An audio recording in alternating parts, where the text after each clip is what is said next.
Historia del demoníaco Pacheco. Jan Potocki. Nací en Córdoba, donde mi padre vivía en una situación más que holgada. Mi madre murió hace 3 años. Mi padre pareció primero echarla mucho de menos, pero al cabo de algunos meses, con ocasión de un viaje que hizo a Sevilla, se enamoró allí de una joven viuda llamada Camila de Tormes. Esa persona no gozaba de muy buena reputación y varios de los amigos de mi padre trataron de alejarlo de su trato, mas a pesar de las molestias que ellos se tomaron, la boda se celebró 2 años después de la muerte de mi madre. La ceremonia se hizo en Sevilla y al cabo de unos cuantos días, mi padre volvió a Córdoba con Camila, su nueva mujer, y una hermana de Camila llamada Inesilla. Mi nueva madrastra respondió perfectamente a la mala opinión que se tenía de ella, y sus comienzos en la casa consistieron en querer inspirarme amor. No lo consiguió. Me enamoré, sin embargo, pero fue de su hermana Inesilla. Mi pasión no tardó en hacerse tan fuerte que fui a arrojarme a los pies de mi padre y le pedí la mano de su cuñada.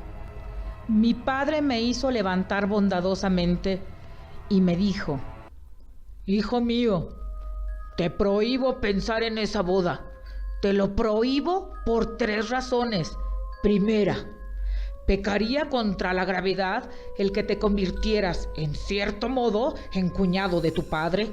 Segunda, los santos cánones de la Iglesia no aprueban esta clase de matrimonios. Tercera, no quiero que te cases con Inesilla». Mi padre, tras comunicarme estas 3 razones, me volvió la espalda y se marchó. Yo me retiré a mi habitación, donde me abandoné a la desesperación. Mi madrastra, a la que mi padre informó enseguida de lo que había ocurrido, vino a verme y me dijo que no tenía por qué afligirme, ya que si no podía convertirme en marido de Inesilla, sí podía en cambio ser su cortejo, es decir, su amante, y que ella hacía del asunto cosa propia, pero al mismo tiempo me declaró el amor que sentía por mí e hizo valer el sacrificio al que se sometía al cederme a su hermana. Demasiado oído presté yo a aquellas palabras que halagaban mi pasión, pero Inesilla era tan recatada que me parecía imposible que se la pudiera impulsar algún día a responder a mi amor. Por entonces mi padre decidió hacer un viaje a Madrid con la intención de solicitar la plaza de corregidor de Córdoba, y se llevó consigo a su mujer y su cuñada. Su ausencia había de ser solo de 2 meses, pero aquel plazo me pareció muy largo porque estaba lejos de Inesilla. Cuando los 2 meses estaban a punto de haber transcurrido, recibí carta de mi padre ordenándome que saliera a su encuentro en la Venta Quemada, en la entrada de Sierra Morena. No me hubiera arriesgado fácilmente a pasar por Sierra Morena algunas semanas antes, pero precisamente acababan de ahorcar a los 2 hermanos de Soto. Su banda estaba dispersada y los caminos se consideraban bastante seguros. Salí pues de Córdoba hacia las 10 de la mañana y fui a pernoctar en Andújar, en la posada de uno de los hospederos más parlanchines que hay en Andalucía. Ordené allí una cena abundante, comí una parte y guardé el resto para el viaje. Al día siguiente comí en los alcornoques con lo que me había guardado de la víspera, y aquella misma noche llegué a la Venta Quemada. No encontré allí a mi padre, pero como en su carta me ordenaba que lo esperase, decidí hacerlo. De tanta mejor gana cuanto que me encontraba en una hospedería espaciosa y cómoda. El hospedero era entonces un tal González de Murcia, bastante buen hombre, aunque un poco fanfarrón. No se abstuvo de prometerme una cena digna de un grande de España. Mientras él se ocupaba de prepararla, fui a dar un paseo por la orilla del Guadalquivir y al volver a la hospedería encontré esperándome una cena que, en efecto, no era mala. Después de comer le dije a González que me hiciera la cama. Entonces vi que se turbaba y me dijo algunas cosas que no tenían demasiado sentido. Finalmente me confesó que la hospedería estaba frecuentada por fantasmas, que él y su familia pasaban todas las noches en una granjita junto al río, y añadió que si yo quería dormir allí también, me haría preparar una cama junto a la suya. Y esta propuesta me pareció muy fuera de lugar.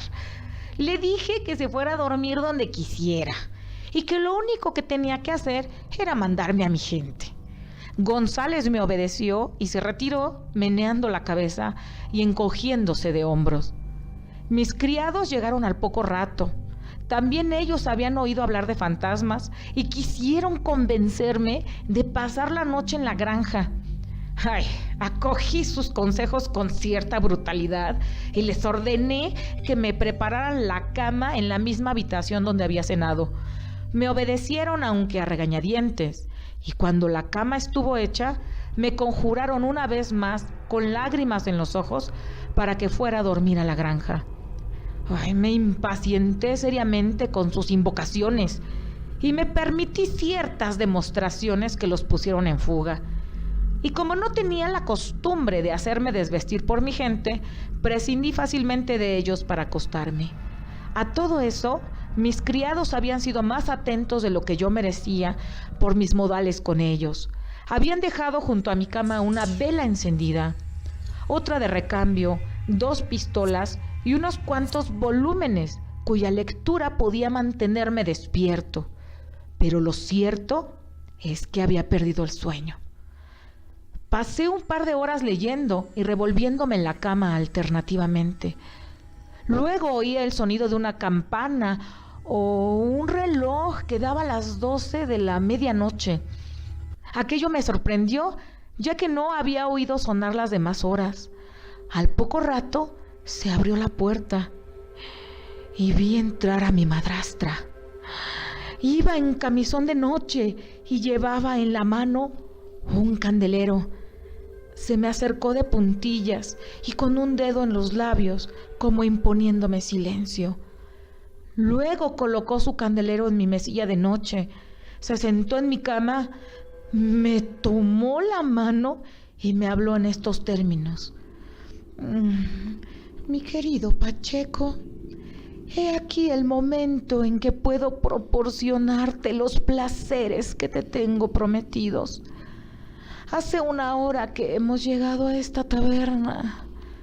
Tu padre se ha ido a dormir a la granja, pero yo, al saber que tú estabas aquí, he obtenido permiso para pasar aquí la noche con mi hermana Inesilla.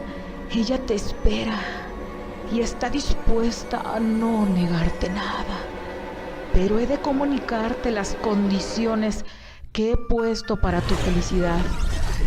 Tú amas a Inesilla y yo te amo.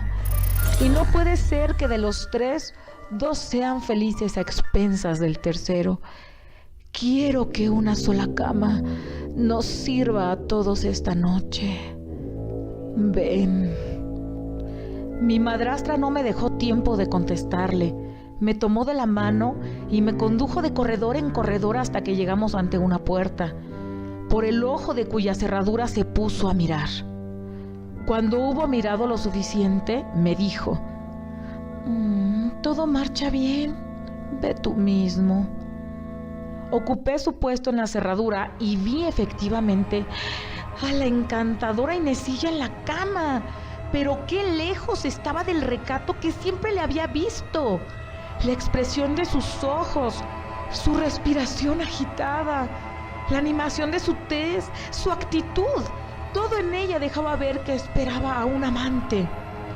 Camila, tras dejarme mirar a conciencia, me dijo: mi querido Pacheco, quédate en esta puerta. Cuando llegue el momento, vendré a avisarte. Cuando hubo entrado, volví a aplicar el ojo a la cerradura y vi 1000 cosas que me cuesta trabajo contar. Primero Camila se desnudó, bastante exactamente. Luego, metiéndose en la cama de su hermana, le dijo: Mi pobre Inesilla, ¿estás segura de querer tener un amante? Pobre niña, no sabes el daño que te hará. Primero te abatirá, te pisoteará y luego te aplastará, te desgarrará. Cuando Camila consideró que su alumna estaba lo bastante adoctrinada, vino a abrirme la puerta, me llevó a la cama y se acostó con nosotros. ¿Qué les diré de aquella noche fatal? Agoté las delicias y los crímenes. Largo rato combatí contra el sueño y la naturaleza para prolongar otro tanto mis deleites infernales. Por fin me dormí y desperté la mañana siguiente, debajo de la horca de los hermanos Soto, acostado entre sus infames cadáveres. El ermitaño interrumpió en este punto al endemoniado y me dijo: «Dime, hijo mío, ¿qué te parece?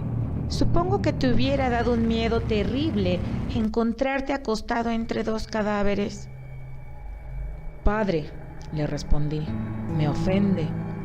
Un gentil hombre no debe tener miedo nunca, y menos todavía cuando tiene el honor de ser capitán de los guardias valones». «Pero, hijo mío», insistió el ermitaño, ¿has oído contar jamás que semejante aventura le hubiera ocurrido a alguien? Titubeé un instante y luego le contesté: «Padre, si esta aventura le ha ocurrido al señor Pacheco, también puede haberle ocurrido a otro. Podré juzgar mejor si accede a ordenarle que prosiga su relato». El ermitaño se volvió hacia el poseso y le dijo: «Pacheco, Pacheco, en nombre de tu Redentor, te ordeno que prosigas tu relato». Pacheco profirió un aullido espantoso y continuó en estos términos: «Estaba medio muerto cuando me alejé de la horca. Me arrastré sin saber hacia dónde.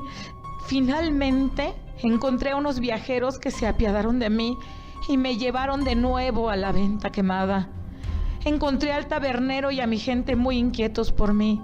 Les pregunté si mi padre había dormido en la granja. Me contestaron que no había llegado nadie. No pude soportar el quedarme más tiempo en la venta y reemprendí el camino de Andújar. No llegué hasta después de ponerse el sol. La posada estaba llena. Me prepararon una cama en la cocina y me acosté, pero no conseguí dormirme, ya que me era imposible alejar de mi mente los horrores de la noche anterior. Había dejado una vela encendida encima del fogón de la cocina. De repente se apagó y sentí enseguida una especie de escalofrío mortal que me heló la sangre en las venas. Alguien tiró de mi manta. Luego oí una vocecilla que decía: «Ay, soy Camila, tu madrastra. Tengo frío, corazoncito. Hazme sitio debajo de tu manta». Luego otra voz dijo: «Yo soy Inesilla. Déjame entrar en tu cama. Tengo frío, tengo frío». Luego sentí que una mano helada me cogía por debajo del mentón. Hice acopio de todas mis fuerzas y dije en voz alta: «¡Satán, retírate!». Entonces las vocecillas me dijeron: «¿Por qué nos echas? ¿No eres acaso nuestro maridito? Tenemos frío. Vamos a hacer un poco de fuego». En efecto, vi al poco rato arder una llama en el hogar de la cocina. Se hizo más clara y vi no a Inesilla y Camila, sino a los dos hermanos de Soto colgados en la chimenea. Aquella visión me puso fuera de mí. Salí de la cama, salté por la ventana y me eché a correr por el campo. Hubo un momento en que me felicité por haber escapado a tantos horrores, pero al volverme Vi que los 2 hermanos me seguían. Me eché a correr de nuevo y vi que los ahorcados quedaban rezagados. Pero mi alegría no duró mucho. Aquellos detestables seres se pusieron a avanzar a volteretas y en un instante me alcanzaron. Seguí corriendo, pero al final las fuerzas me abandonaron. Entonces sentí que uno de los ahorcados me asía por el talón del pie izquierdo. Quise librarme de él, pero el otro ahorcado me cerró el paso. Se plantó delante de mí con unos ojos aterradores y sacando una lengua que era roja como hierro recién sacado del fuego. Pedí misericordia, pero en vano. Con una mano me asió del cuello y con la otra me arrancó el ojo que me falta. En el vacío dejado por mi ojo, metió su lengua ardiente, me lamió con ella el cerebro y me hizo gritar de dolor. Entonces el otro ahorcado, que me tenía asido por la pierna izquierda, quiso también dar empleo a sus garras. Primero empezó por hacerme cosquillas en la planta del pie que me tenía agarrado. Luego, aquel monstruo arrancó la piel del pie, separó todos sus nervios, los dejó al descubierto y quiso tocar con ellos como en un instrumento musical. Pero como yo no emitía ningún sonido que le proporcionara placer, hundió el pulgar en mi corva, pellizcó los tendones y se puso a retorcerlos, tal como se hace cuando se afina una arpa. Finalmente se puso a tocar con mi pierna, que usaba a modo de salterio. Yo oía su risa diabólica, mientras el dolor me arrancaba mugidos aterradores.